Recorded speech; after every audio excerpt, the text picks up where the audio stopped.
You're listening to Why Germany podcast, the best place for relocation stories and expert tips, sponsored by Over the Offek, relocation agency to Germany, with your host, Eden Levine. Hello, everyone. My name is Eden Levine, and you are on the podcast Why Germany. And with me is Walid Shakor. Thank you so much for joining. I'm glad to be here. Yeah, I'm really happy to have you here because the topic we're going to talk about today is very interesting. But we're going to start with why Germany?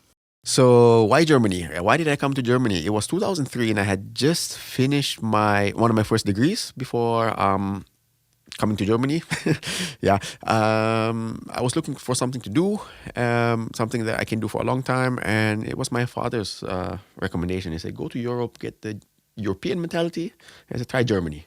Get the European mentality. I want to ask about that. But before that, can you take us really to the whole story behind this relocation? So tell us really what happened. Yeah, okay. So I actually didn't study business in the beginning. I studied arts and I wanted to do product design. Arts? Yeah, and I came to Leipzig, to Germany, to do product design, to continue in that area. But the application process is tedious and takes a long time. I was already in Leipzig, and while I was waiting for the acceptance to get accepted to start studying product design, I said I'm going to do something else in between. I also applied for social geography. It's a sub-subject of the Orientalistic Institute, okay, at the University of Leipzig, and that was my focus. So it was social geography. So basically, we learn about the people, the culture, a bit of the language, but things that move society. And there's a lot of economical factors in there. Yeah. So that's how I started. And I said, wait a minute, this is interesting. So I just dropped product design and I continued along this path. Okay, so I'm going to take it a little bit back. Okay, so you are studying, what did you study in Malaysia? I did product design. Product design. Yeah. And so you had in mind, I want to continue product design, but your father says, not in Malaysia, but in Europe. Yeah. Why?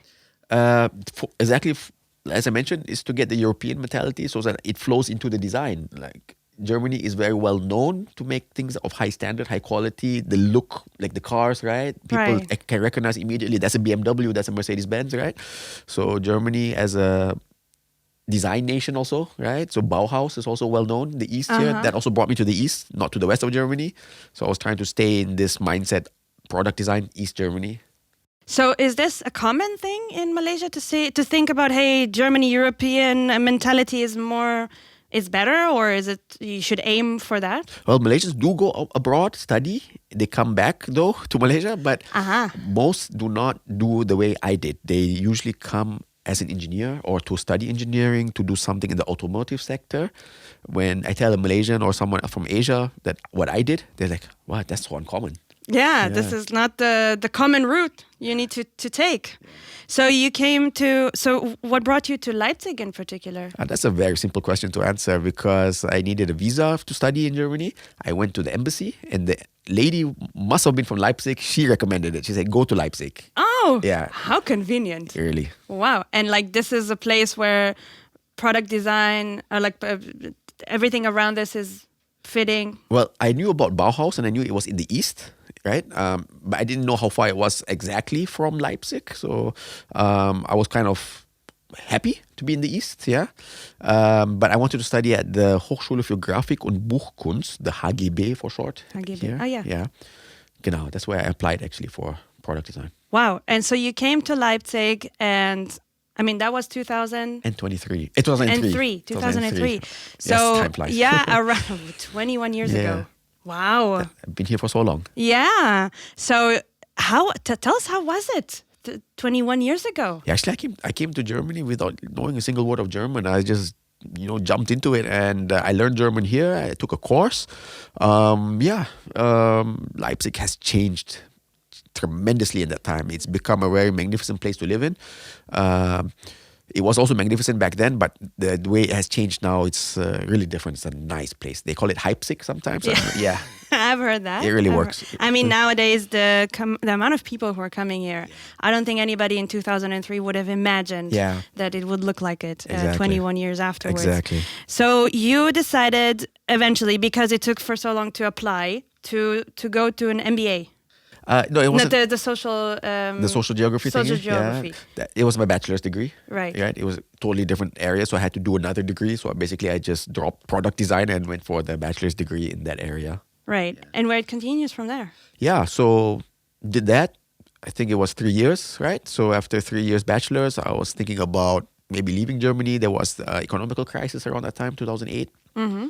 I had some time in between where I didn't do anything. That's why there's this time gap because I had to learn German and everything properly. And because there was this economical crisis, I decided to continue with my master's first, see how that goes in the same area. Yeah. But a deeper focus on economy factors, things that build up identity, mindset, what makes people say who they are, believe who they are. Yeah. In relations to economics. Yeah. Wow. What builds up society, identity, like I mentioned that just now. Yeah. These kind of things. And it has also like the factors of where you are from in relations to economics, and like, do you see a difference in like the German mentality towards economy and like around Asia to economy? Or Oh yeah, 100%. So it has a lot to do with your upbringing, and upbringing is where you are. And if you grow, even if you're in Germany, even if you go like a few kilometers from Leipzig, outside of Leipzig, you see the people have a different mentality. They even have a different accent. You have to be here for a long time to realize, the people 10, 15 kilometers from Leipzig, they speak a little bit different and they have a different mindset. East Germany, West Germany, total different mindset. And we're talking about that on a global scale, right? So you're trying to understand, why do certain crises happen in certain countries and why do they extend for a certain period of time?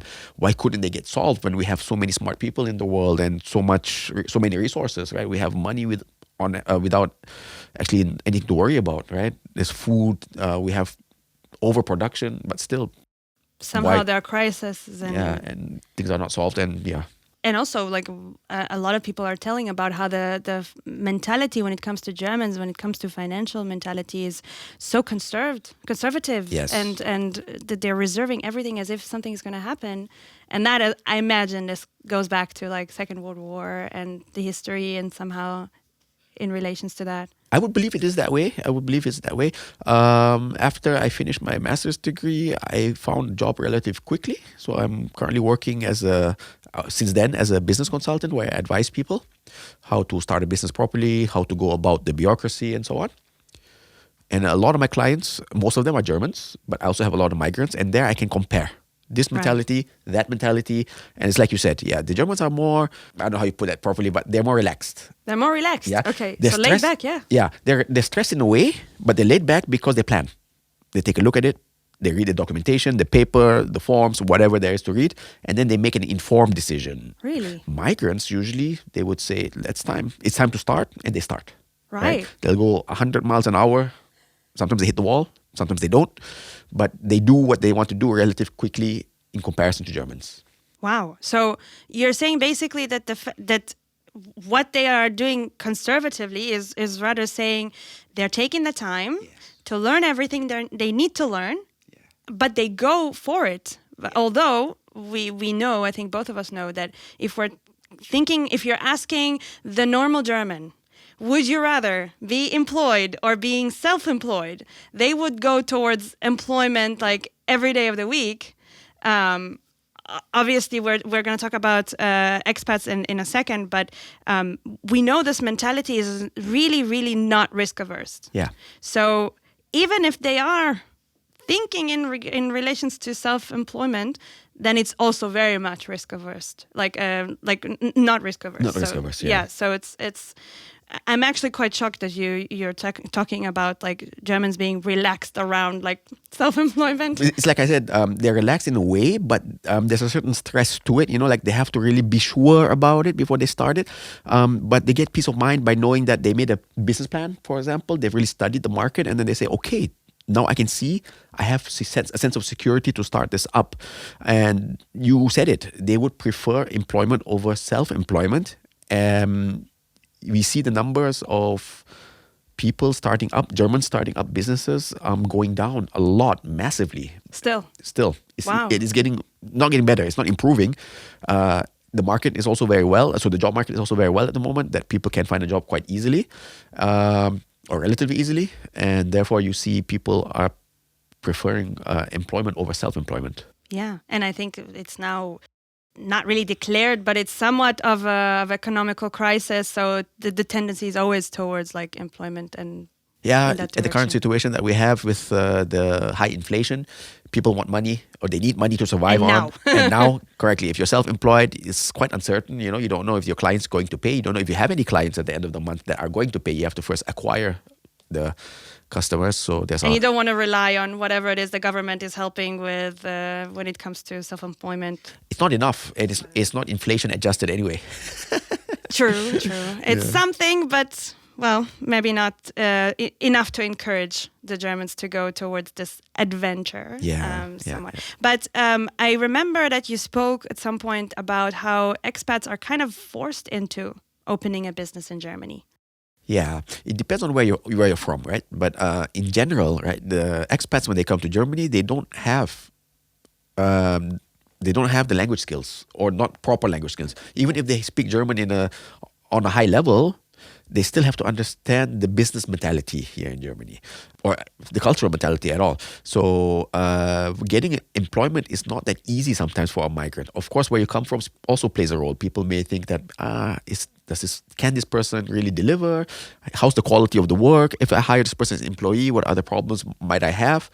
Migrants generally have it harder to find employment. Self-employment, anybody can start up, and as long as you have the right visa, register your business, go ahead. Go ahead. No one to stop you. Yeah, especially not the German mentality. yeah. But understanding that is crucial for business in this country. Right. I mean, but the one thing that might not stop you, but put the brakes on part of what you want to do is the German bureaucracy. That is the very well-known German bureaucracy. Yeah. I know we can take hours to talk about German bureaucracy and the paperwork and documents and whatnot, but can you maybe share the steps to go from the idea into actually a working business when it comes to bureaucracy in Germany? Yeah, this is a interesting question because people may think that I sometimes get the question, do you only get migrants who come over with documentation forms that need to be filled out? I said, no, mostly Germans come to me and I have to translate the bureaucratic German into normal German so that they understand what's going on. Yep. Translate it into normal German that they understand what's going on, that this is not a warning, this is no fine, it's a whole different language. Absolutely. So basically, what a person should do, it doesn't matter if you're a migrant or if you're a German national, the way to go about this is to first take a look at whether you can do this business idea or not, right?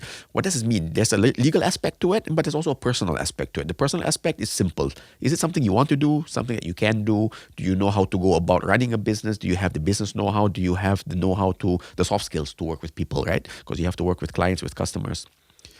But the other side of it is the legality issue. And Germans, they know this for the most part. They know that they can't start up just in any area. Migrants do not.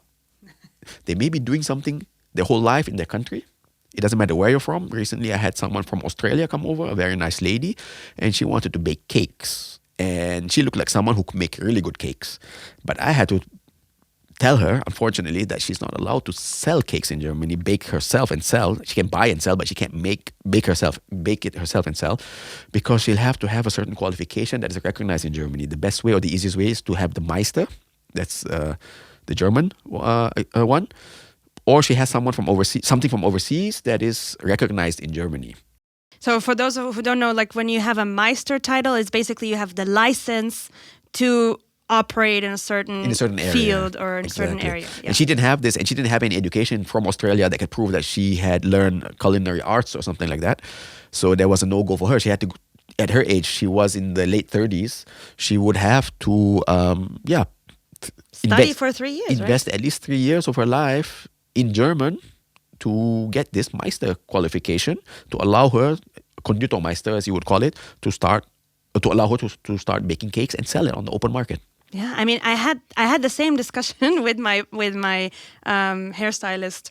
I told her, in Israel, you can find at least 50% of the hairstylists who doesn't have any studies whatsoever. And she's like, oh my God, no, how can that be possible? It's not in the mindset of Germans at all. Yeah. To be able to do something, to be qualified to do something without somewhat of a degree, without somewhat of a certification. Yeah. It's very important. It's slightly changing now, slightly. I think mostly in the tech area, but very slowly, like everything. So they need to know that sometimes there are some license they need to acquire. Yeah, there are legal limitations. So they have to know that. They don't know that, but I tell them in this case, right? So they come to me and I have to give them the bad news that they can't start up unless they have a qualification that is recognized. Sometimes they do have something. They have proof of qualification from their home country. Sure, good. Then we can go about the process, talk to the proper authorities, how to get that recognized. If that works out, great. Then they can do it. It's a long process. Takes a few months, up to a year or two. But if they don't, then they'll have to come back with a different business idea. By then, maybe they speak good enough German or have a different qualification that they can get employment. Sometimes that happens. Yeah. But just like me, for example, when I started my relocation business, luckily, I did not need to have any license before that. So let's say somebody is very lucky to come with a good idea that he doesn't need a license for. What next? Okay. So basically, the person will need to register the business, right? So everything's set. The person has checked the market is okay. There are potential clients, I would still recommend before registering the business to make a really nice business plan. It doesn't have to be something that is good enough for a bank. It's just good enough for you, that you can take a look at it and say, this is my plan. And based on this plan, I can acquire as many customers a month to know I can survive off this business idea. Just shooting in the dark, you don't know whether you'll hit your target. And Germany is an expensive country to be in. Yeah, especially with this inflation right now and all the energy prices going up, food prices going up. You want to have something secure in the hand at the end of the month. So make this business plan and make it for yourself. In English or in German? Do it for yourself. It's in German. It can be in English. It can be in your home, in your mother tongue. It doesn't matter. But have that, then register the business. And that process is simple. It's something you can fill out in a few minutes. I can help out with that as well. I usually do. And it would be we can submit it together, or we can go together to the office and I can help translate there as well and say, this is the registration form that needs to be submitted. And we wait for a reply. I think this is one of your the best used skills so far, like the filling out forms, because how many pages do they have? Like 18? Well, the business registration form, it's actually a few pages, about 3 or 4, but you only need to fill out one page because they want to know for most people, they just want to know your address and what you want to do and whether you have a visa that allows you to start a business or not. But then you need to get a tax number. Then this business tax number, I think it's roughly 18 pages, I'm not sure. The Elster. The Elster one, the Steuerliche Erfassungsbogen, as it's called in German. And you don't have to fill out every page, but you have to know you don't have to fill out every page and every question. And you even need to know what it means. What does it say? Yeah, what does it say? What are they asking here, right?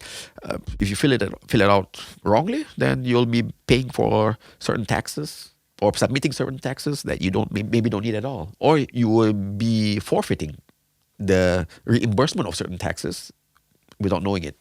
Yeah, so I think in general it would be smart to always consult with someone before you do something that requires to know a lot what's behind this, and especially when it comes to bureaucracy. But with bureaucracy when it comes to businesses, even more.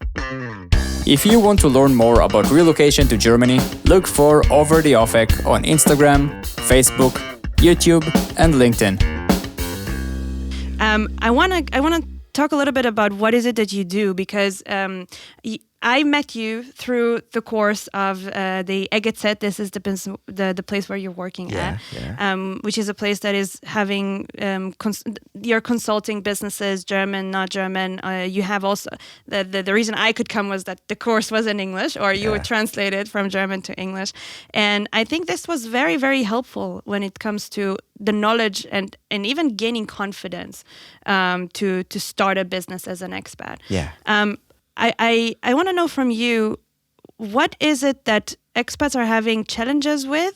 And also, what are the myths? Because we just now spoke about, okay, it's actually quite easy to open a business. Like, 2, 3 forms, you're done. You officially have a business. Yeah. But what are the challenges, and what are maybe the things that people come with and think, oh, this might be a challenge, and they're actually not really? That's actually the biggest problem, because people hear that it's so easy to start up a business, and they start up a business and then they see, I have so many other things I need to pay attention to, right? You start up in certain areas, then you need to fill out certain forms, additional forms, like the tax number, apply it for the business. If you work in the logistics sector, then you have the accidental insurance that is mandatory. There's no way about it. You'll be paying a few €100 a year for this, where other areas or sectors don't have this mandatory accidental insurance. Yeah, so you have to know that. But if you don't know that, then suddenly you have expenses that arise and you don't have the proper planning, the savings for it. Myth number one that I often hear is there money from the state to give to us who start up businesses? And if so, how much? Yeah, it's partly a myth. It does not exist as money to throw about, but there are funding or support projects available in certain areas. You have to take a look at what you're doing and if it fits with the government plan. If the government wants certain areas to grow and expand, like research and development, also in the green energy sector. So if you fall in that area, then you are likely eligible for certain funding or support plans or programs, right? But most people, they want to open maybe a food business. They want to open a language school. They want to open a small mom and pop shop, selling groceries and stuff like that. Unfortunately, in this area, there is support, but proper funding like they are asking me of, it doesn't exist. Mm-hmm. So like not in full. Not in full. They can still get certain, it depends on the status as well. Like if you start up as an unemployed person, that means you are with the job center. Yeah, we can take a look at certain projects or certain programs that are available under the job center. But not every migrant is with the job center or with the Arbeitsagentur. Some of them come from academic backgrounds. Do you think there might be any advantages to expats over Germans to open a business? Well, the market needs these people, that's for sure, because the Germans are going down in number when it comes to starting a business. I mentioned that earlier. But the economy, it needs people to set up businesses. It creates jobs. It generates movement in the economy. Money moves around. So, yeah, it is needed, highly needed, and it should just be done properly. And you mentioned the project just now that you were in a few years back, where you got to know me, how we got to know each other. The city of Leipzig runs that project, and we help the city of Leipzig to manage it.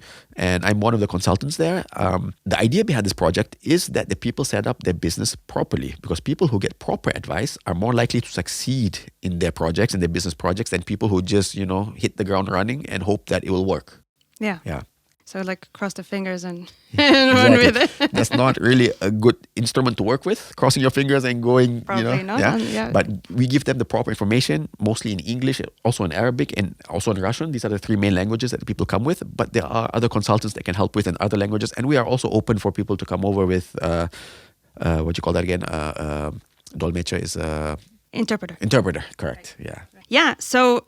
I would imagine that Leipzig is not the only one who is giving support for opening a business. So if you think and you consider something that is not in Leipzig, or you consider to live outside of Leipzig and to open a business, then you just might as well take a look around and ask around what are the programs that the local authority is offering. Most likely they do. I know that Leipzig is really trying to push forward, and Saxony in general are trying to push forward in many different industries, because they have, as you mentioned, like the emphasis on these industries, and they really want to bring people who are in these areas forward and to help them and support them. Yeah. So there are a lot of programs I've heard just recently, and hopefully it's going to come even more. Yeah. But I think like the hardest challenge there is the language. Yeah. So what is it that you would imagine expats that don't speak German, what can they do in regards to starting a business without knowing a lot of German? Do you think it's even possible, or maybe there's a going around this? This really depends on the business idea. But without knowing German, you will probably run into problems when you fill out the forms. You may fill out the wrong boxes. Just right, the first step is already a hustle. Exactly. Because you fill out the form wrongly, you submit it, then suddenly you get a status that is not what you wanted. You're paying more, you're paying less, you're paying wrong, whatever it is, right? So a little bit of German is required. But say you need to start up and you have no German language skills at all. Well, you certainly know someone who does, someone who is from your own cultural background that can help you translate documents at least. Like I said, you have to know that there are many, many programs, and you mentioned that as well, where people can get support. So even if you don't speak German, take an interpreter with you, go to that office, ask them the questions and get the proper translation, and then start. Always ask. Yeah, always ask. And I think in almost every big city, at least, there are those communities of entrepreneurs or communities of expats who, at least one of them, have opened a business before. Go talk to them, see what they know. Maybe they know about any programs that are around in the local area. So it's not really try your best to be, as we always say, proactive, get to know people, get connected. I think this is the best tool that you have. Exactly. The other people who are around and who have experience and knowledge. I want to know, what are the tips that you give normally to the business owners who come to your door? Number one is do not rush. Right? Do not rush. Do the German way. Do it the German way. Really make a business plan. Make it for yourself. It doesn't have to be pretty. It just has to be realistic, because there's no point jumping into the water and the water is deeper than you can swim in. Right? So do the plan. Do the planning and see if it's feasible. Number two, ask. I tell the people, always ask for help, always ask for support. There are so many funding programs out there, but many people come to us when it's too late and they ask us, hey, can we apply for this? Sorry, you cannot, because you already have a business registration. You're supposed to do it before, get the approval first, and then register the business. So they forfeit themselves from being able to get this funding or support that's available. Yeah. So these are the two things that I usually tell the people. Make the plan, and then take a look around, see if there's any support or funding that you can receive, and then go. Yeah, I will add to it, because I'm the one to know everything is around and not do anything about this. So if you learn that there is something that you can have, do something about this. Exactly. So it's not the easiest sometimes. I had to go through the process of applying for funding, and I ended up stopping in the middle, because they are definitely putting many steps on the go. They want to make sure they're not throwing away money just like that. Yeah. But be patient. Maybe have somebody holding your hand to go push it, because it's worth it. There is money waiting for you to open a business. They know and they're aware that a lot of Germans are not opening a business now, and they are really trying to help others to really go and do that. Okay, so I know I haven't asked you that before, but maybe try to tell me from the top of your head, where do you think it's going with German bureaucracy and in the business world? Like, do you think that it's going to be better? Do you think it's going to change in a good way, bad way, not going to change? Yeah. Where do you see it's going? See, the Germans, they know that they have too much bureaucracy, right? Because a few years ago, they released a law called the Bürokratie-Entlastungsgesetz. It basically means Bureaucracy Relief Act.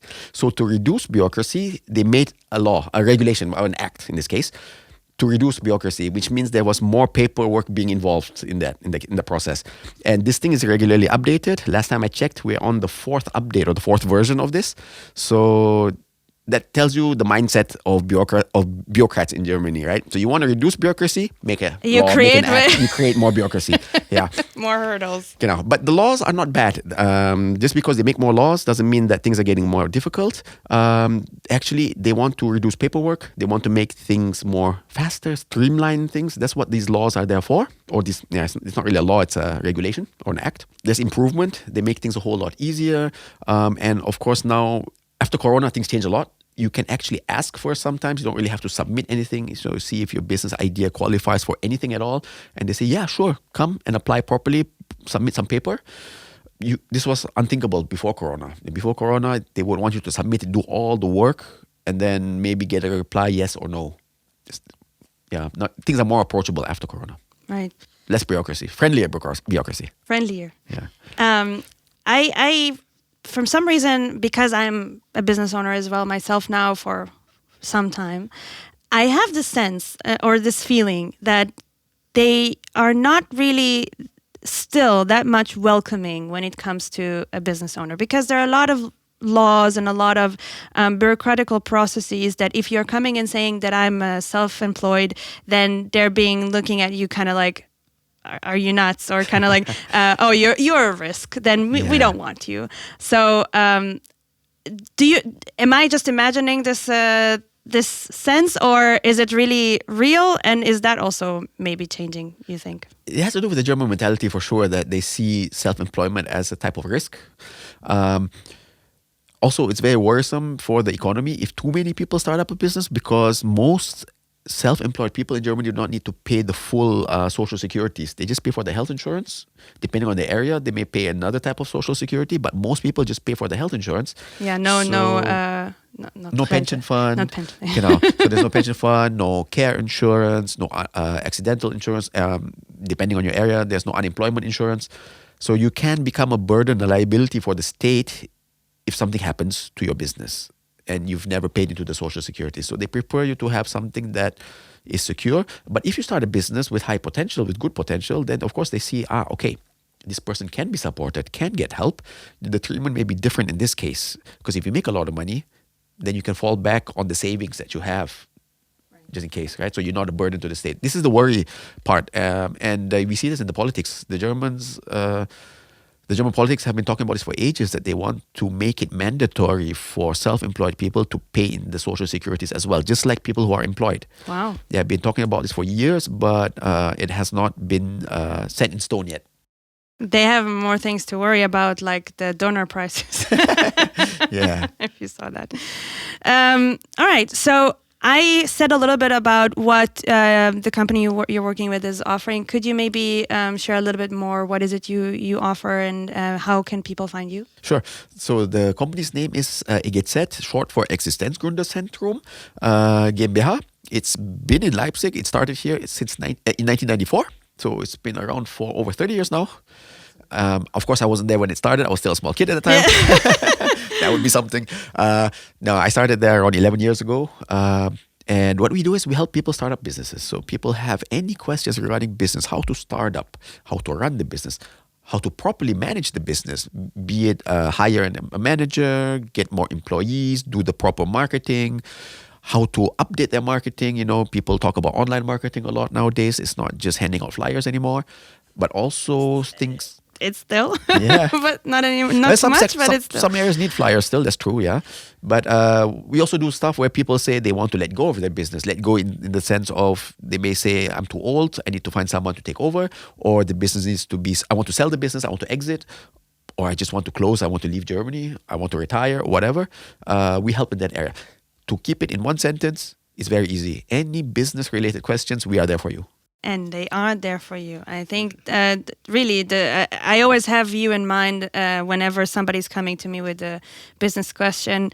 I directly direct them to you. Some of them that you've probably encountered, it's through me. That's and true, yeah. Hopefully now more. And I want to really thank you for all of the knowledge. It was really, really helpful knowledge. Also from 2018 up until now, because we're good friends, and I think I've bugged you enough with business. I don't feel bugged at all, and it's something that I really like to do with passion. So business and answering business questions, helping people out move forward. It's really something I really like to do.